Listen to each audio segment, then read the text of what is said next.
So one day, this guy, his name's Ted decides he really wants to smash with men. So Ted gets on the internet and he comes across a website where you can rent the services of a male escort. And he sees an ad for this beefcake. His name is Mike Jones. So Ted, he goes to a payphone, he hits up Mike Jones, and they agree to meet. And soon enough, Ted is on his way to Mike's place and they end up smashing. And when it's over, he pays Mike $200. Sounds like a good deal. Here's the problem with all that. Ted isn't just some regular guy. Ted is actually married to a woman.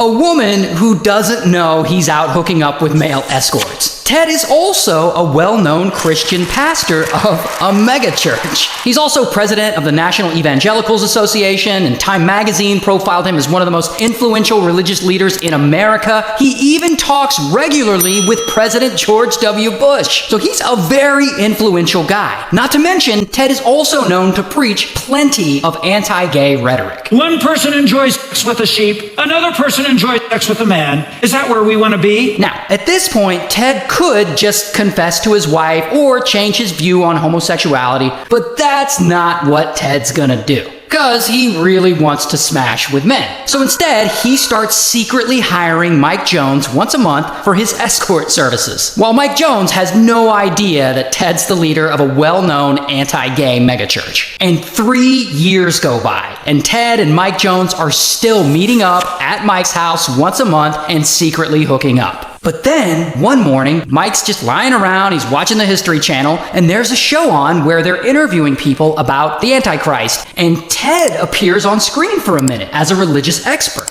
And Mike sees him and he's like, oh hey, that's the guy I smash with every month. And then, the next morning, Mike Jones goes to the gym, and he's working out. And I guess one of the TVs there is set on a Christian TV channel. And there, on the screen, he sees Ted again, preaching to a whole ass megachurch. And so Mike sees it, and he's like, who is this guy? So he gets curious and he goes home and he starts looking Ted up. And he sees not only how powerful and influential of a man Ted is, but he also starts reading about some of Ted's anti-LGBTQ stances on things. And he sees how openly opposed to same-sex marriage Ted is. And this pisses Mike Jones right off. Because, you know, those are his people. So he comes up with a plan to do something about it. And for the next few months, Mike just waits, and he starts collecting evidence against Ted, like voicemails and proof of payments that Ted had sent him, stuff like that. And then, one day, when the time is right, he goes on a local radio show, and bam, he confesses everything. And he exposes the hell out of Ted. He talks about the meetups and the intercourse. He talks about the meth that Ted would do, because apparently Ted used to like to do meth when he hooked up with Mike. And this story is so scandalous, it hits the news and it catches on like wildfire. Everyone is talking about it. And poor Ted, the career he built for himself, it starts to crumble. So he does the only thing he knows how to do. He denies it. And he gives a bunch of statements to the press like, gay what? Mike who? And the local church leaders and his followers, they all believe him and they continue to support him. But pretty quickly, Mike Jones goes back on the radio and he starts dropping all that evidence he collected against Ted, including the voicemails that Ted had left him. So then, Ted has no choice but to publicly admit that, yeah, I did buy some.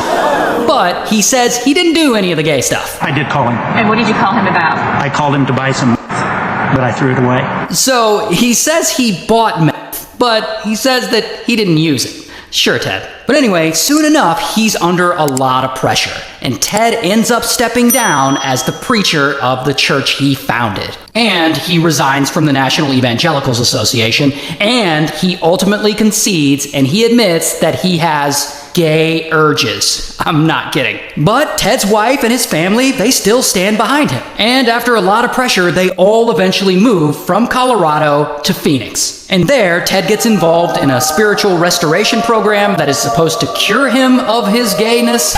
Okay. And then, 4 years after this scandal first broke, Ted founds a new church called St. James. And he basically says he's straight now, but that his church now allows gay and bisexual people. So that's nice. And it really seems that now he's learned his lesson and that he's a changed man.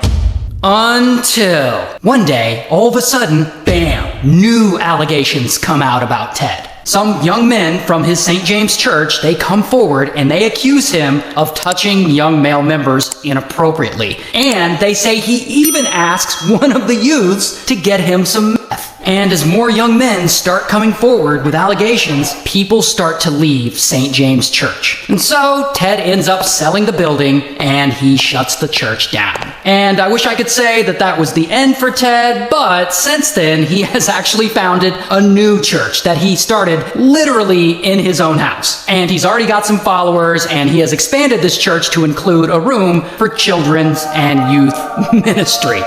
Yikes.